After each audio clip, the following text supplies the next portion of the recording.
अच्छा स्टूडेंट्स, हम लोग डिस्कस करते हैं pilot paper question number 4 ACC F5 का, जो कि बैलेंस्ड स्कोर कार्ड से रिलेट करता है। Without wasting any time question की डिस्कशन को स्टार्ट करते हैं। हम पहले क्वेश्चन को जो है वो सही से समझते हैं। The following information relates to present financial services and accounting practice, यानी कि जो इन्फॉर्मेशन दी हुई है वो एक अकाउंटिंग प्रैक्टिस के लिए दी हुई है। यानी कि ये जो कंपनी है ना, ये सर्विस इंडस्ट्री में ऑपरेट करती है। दो तरह की कंपनीज होती हैं ना, मैन्युफैक्चरिंग या ट्रेडिंग कह सकते हो, जो गुड्स बनाकर बेचती हैं, और सर्विस प्रोवाइडर्स। तो ये जो है ना, ये सर्विस प्रोवाइडर है। The business specialises in providing accounting and taxation work for dentist and doctors.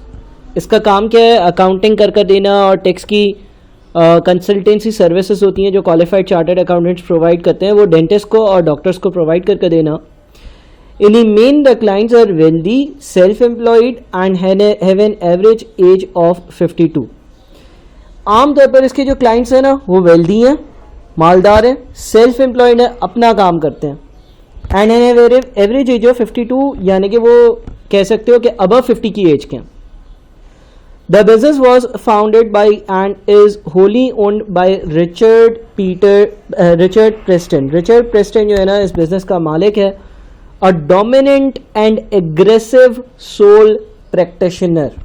Dominant and aggressive sole practitioner. Sole मतलब अकेला, practitioner मतलब अकाउंटेंसी सर्विसेज जब देते हैं तो आप अपनी एक फर्म ओपन कर सकते हो, और आप खुद ही काम करता है और खुद ही एग्रेसिव है और डोमिनेंट है, और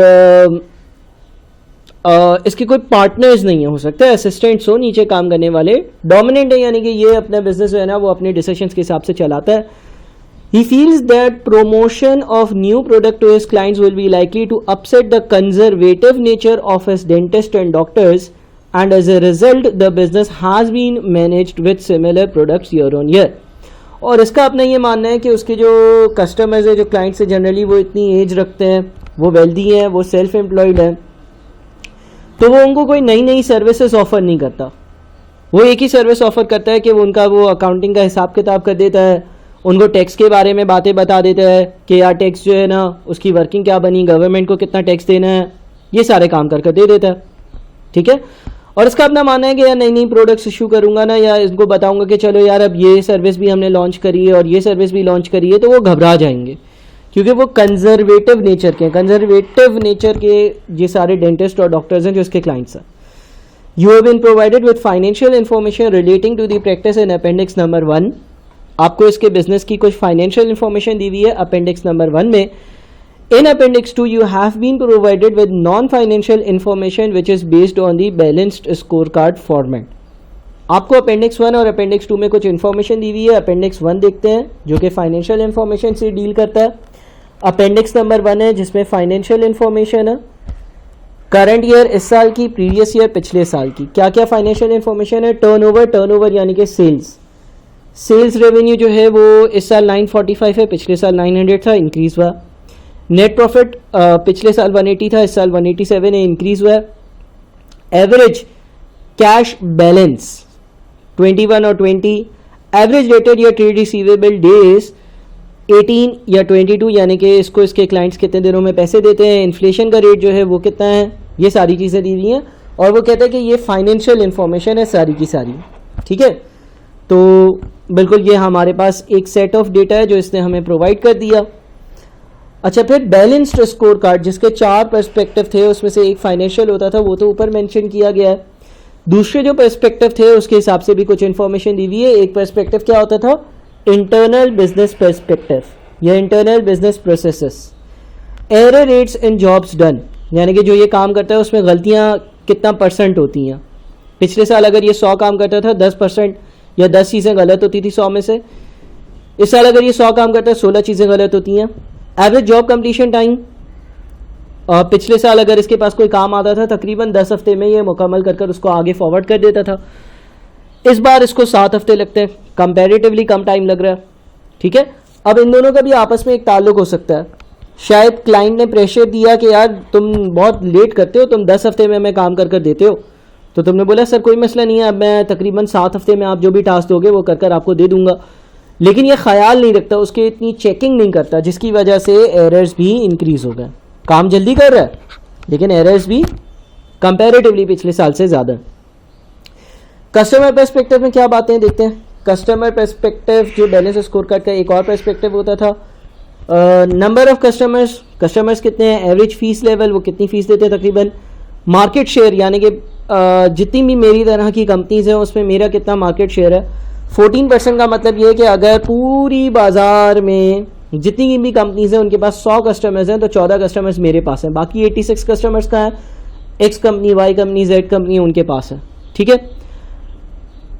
अच्छा उसके बाद लर्निंग एंड ग्रोथ, ये एक और पर्सपेक्टिव होता था बैलेंस स्कोर कार्ड का। इसमें क्या है, percentage of revenue from non core work, non core यानी कि मेरा जो मेन काम नहीं हो उसके अलावा जो काम है उससे मुझे कितना रेवेन्यू मिलता है टोटल रेवेन्यू का। Industry average of the proportion of revenue from non core in accounting practices और employ retention rate, employ retention rate यानी कि कितने लोग मेरे पास रिटेन रहते हैं। ठीक है, फिर नोट्स हैं, नोट्स में नोट 1 नोट 2 दो बातें लिखी हुई हैं। नोट 1 में लिखता है error rates measure the number of jobs with mistakes made by staff as a proportion of the number of clients serviced. Core work is defined as being accountancy or taxation. Non-core is defined primarily as pension, advice and business consultancy. Non-core work is traditionally high margin work. ठीक है भाई, ये सारी चीज़ें हमें दी हुई हैं। अब हम सवाल रीड कर करना और फिर एनालाइज करते हैं कि भाई जवाब में क्या लिखना होगा। रिक्वायरमेंट पर आ जाते हैं। Requirement A, using the information in appendix 1 only, बोलता है कि सिर्फ और सिर्फ अपेंडिक्स नंबर 1 वाली ही इंफॉर्मेशन यूज़ करना और कोई इंफॉर्मेशन यूज़ नहीं करना। सिर्फ अपेंडिक्स 1 वाली इंफॉर्मेशन को यूज़ करते हुए comment on the financial performance of the business, business की फाइनेंशियल परफॉर्मेंस के बारे में कुछ कमेंट्स लिखो, कुछ बातें लिखो, कुछ जुमले लिखो, कुछ चीज़ें बताओ।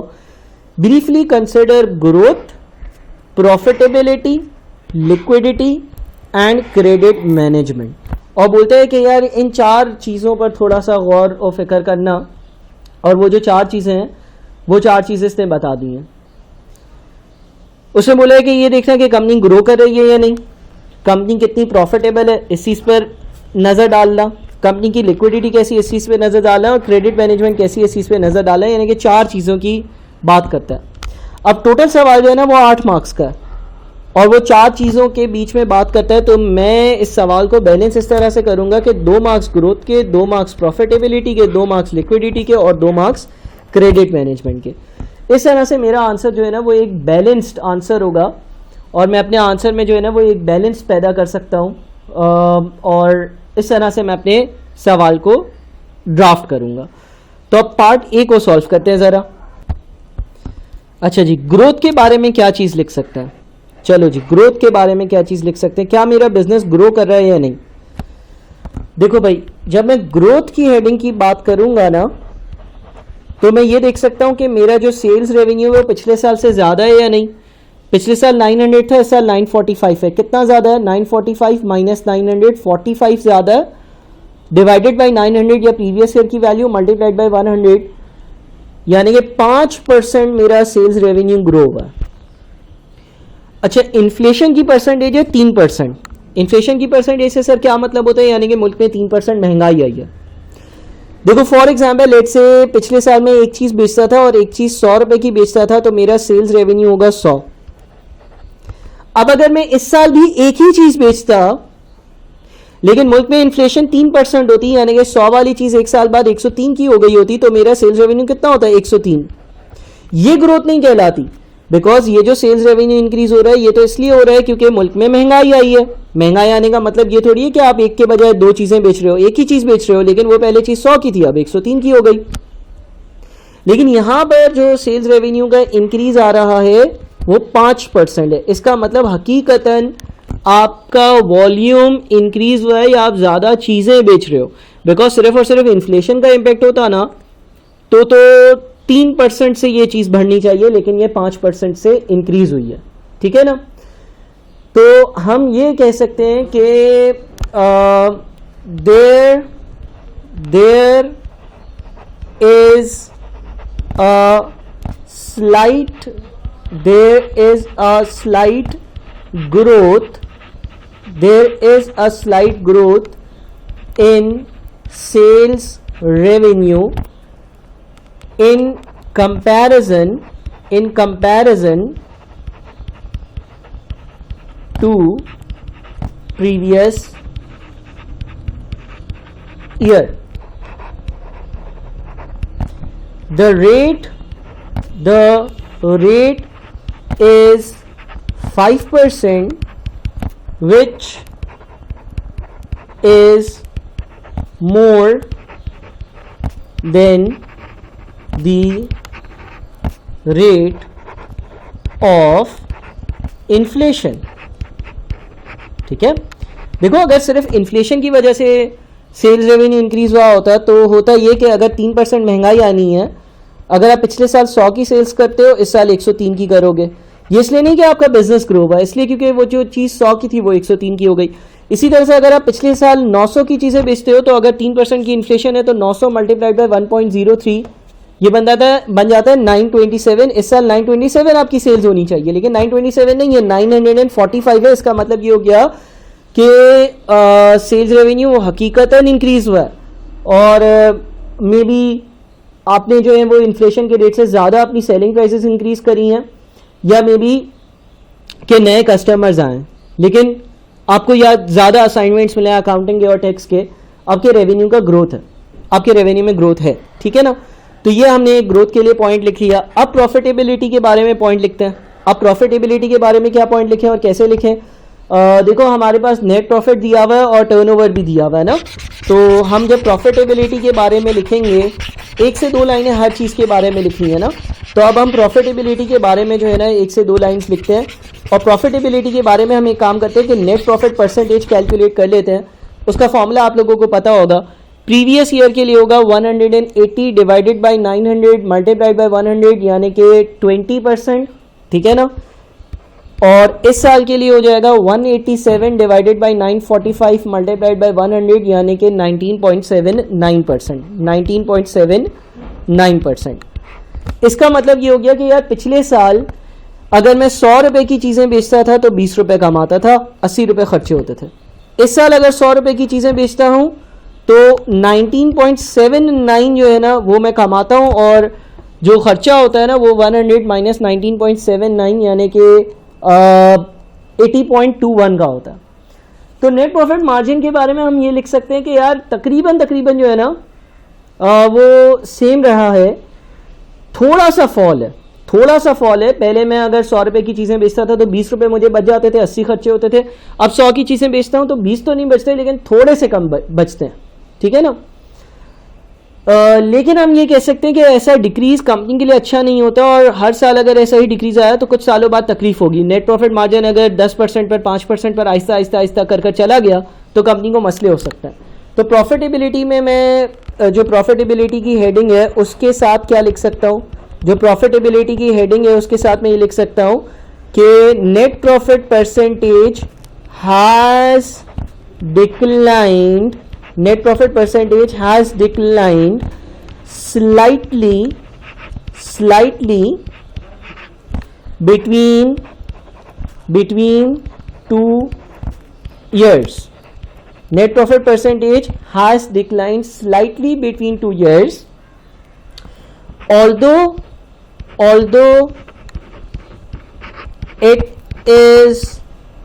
it may not be a problem this year, but if it keeps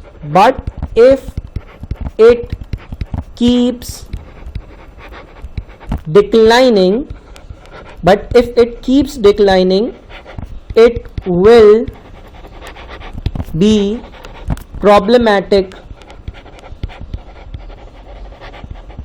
in upcoming years.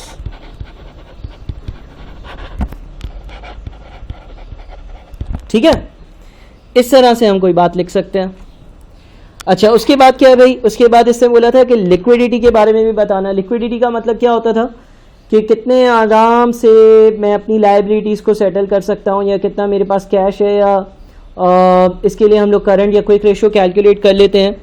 अब यहाँ पर लिक्विडिटी कैसे एनालाइज करी जाए, शायद करंट या क्विक रेशियो तो कैलकुलेट करना पॉसिबल नहीं है, लेकिन इसमें एक चीज़ दी हुई है मुझे, वो है average cash balance in dollars. Average cash balance in dollars का मतलब ये कि मेरे पास जो है ना वो कितना कैश पड़ा हुआ होता है ऑन एन एवरेज, ठीक है ना। और इससे लिखा हुआ है कि पिछले साल जो है ना तकरीबन हमारे पास $20,000 पड़े हुए होते थे हर वक्त।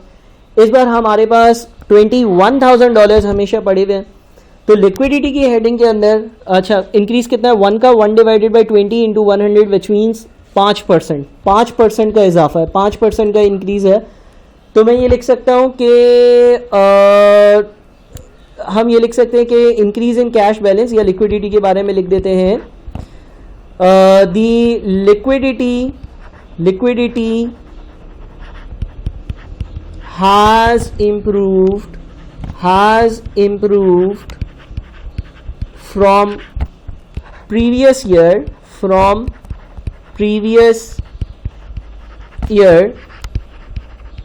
because there is a 5% increase in cash balance available as compared to previous year। ठीक है भाई, इस तरह की हम बात लिख सकते हैं। तो ये हमारे एक और पॉइंट कवर हो गया। और फाइनली क्रेडिट मैनेजमेंट यानी कि कितने दिनों का उधार देता हूँ उसके बारे में कोई चीज़ लिखनी थी, या कितने दिनों में मेरे जो डेटर्स हैं वो मुझे पेमेंट करते हैं, इस बारे में कोई बात लिखनी थी। तो इसके बारे में अगर हम कुछ लिखने जाएंगे तो जनाब एवरेज डेटर या ट्रेड रिसीवेबल डेज जो थे ना वो 22 डेज थे पिछले साल, यानी कि ऑन एन एवरेज मेरे जो कस्टमर्स हैं वो मुझे 22 दिनों में मेरा पैसा मुझे वापस दे देते थे। और इस बार जो है ना वो 18 दिन है, यानी कि ऑन एन एवरेज वो 18 दिनों में पैसे दे देते हैं, विच मीन्स कि वो और जल्दी पैसे दे देते हैं। अच्छा, इंडस्ट्री का एवरेज दिया हुआ है 30 दिन, यानी कि ऐसी कंपनी जैसी मेरी कंपनी है, ऐसी जो दूसरी कंपनीज हैं इंडस्ट्री में जो यही सर्विसेज प्रोवाइड करती हैं, ऐसा ही काम करती हैं, उनको उनके डेटर्स तकरीबन 30 दिनों में पैसे देते हैं। तो मेरी तो पहले ही परफॉर्मेंस अच्छी थी, और अब अगर वो मज़ीद जल्दी मुझे पैसे दे रहे हैं तो यार ये तो मेरे ख्याल में मेरे लिए बहुत ही अच्छी एक चीज़ है कि मुझे ये नज़र आ रहा है कि मेरी एफिशिएंसी इंक्रीज़ हुई है कलेक्शन ऑफ आउटस्टैंडिंग डेट्स में, ठीक है। लेकिन अगर आप एज अ कंपनी एग्रेसिवली, ऐसा भी तो हो सकता है आप एग्रेसिवली कस्टमर्स को बोल रहे हो नहीं यार मुझे पैसे चाहिए, मुझे जल्दी पैसे दे दो, यार उससे थोड़ा सा ऐसा हो सकता है कि आपको पैसे तो जल्दी मिल जाए, पहले 22 दिनों में मिलते थे अब 18 दिनों में मिल जाए, लेकिन सामने वाली जो पार्टी है जो आपसे काम करवा रही है वो थोड़ा सा इरिटेट हो जाए और अगली बार आपको बिजनेस ना दे, ठीक है। तो हम ये लिख सकते हैं कि क्रेडिट मैनेजमेंट में हम ये लिख सकते हैं कि collection period has decreased by 3 days and is comparatively lower than the industry,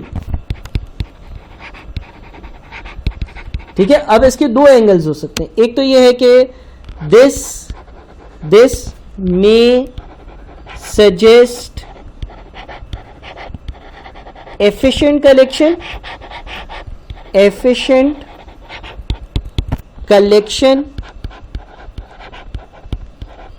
of outstanding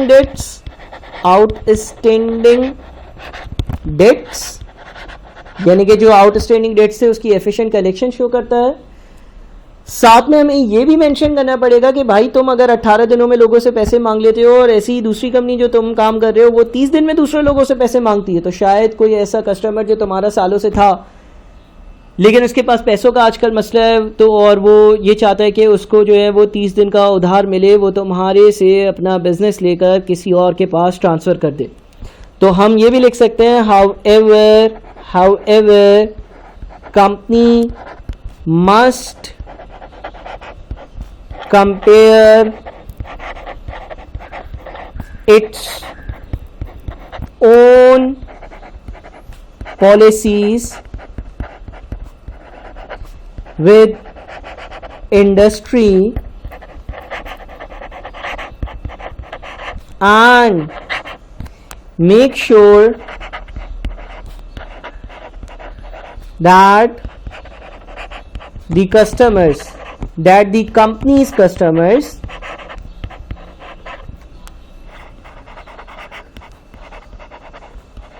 are comfortable. इस तरह की कुछ बातें हम लिख सकते हैं और इससे हमारे जो 8 मार्क्स हैं वो मुकम्मल कवर हो जाएंगे. ठीक है ना, ए कवर हुआ. अच्छा, बी को ज़रा रीड करते हैं और फिर वीडियो के पार्ट नंबर 2 में इसको सॉल्व भी करेंगे. इसमें लिखता है explain why non financial information such is the type shown in appendix 2 is likely to give a better indication of the likely future success of the business that the financial information given in appendix number 1. यानी कि non financial information जो है वो company के future की success के बारे में फाइनेंशियल इंफॉर्मेशन से ज़्यादा बेहतर अंदाज़ा क्यों प्रोवाइड करती है. ठीक है ना, यानी कि बैलेंस स्कोर कार्ड की इन्वॉल्वमेंट है और इन 3 चीज़ों के बारे में मुझे लिखना है कि आखिर इनका फ़ायदा क्या है. या फाइनेंशियल इन्फॉर्मेशन तो एक चीज़ हो गई जो हमने अभी डिस्कस करी, लेकिन नॉन फाइनेंशियल ये जो सारी इन्फॉर्मेशन है आखिर इसका क्या फ़ायदा. आखिर ये जो नॉन फाइनेंशियल इन्फॉर्मेशन होती है ये हम क्यों यूज़ करते हैं, ये क्यों बता देती है कि कंपनी की फ्यूचर जो है ना वो ज़्यादा बेहतर होगा एंड सो ऑन. ठीक है, तो इसको अब हम डिस्कस करेंगे. बहुत शुक्रिया. पार्ट 2 में डिस्कस करते हैं, part 2 of the series of this answer.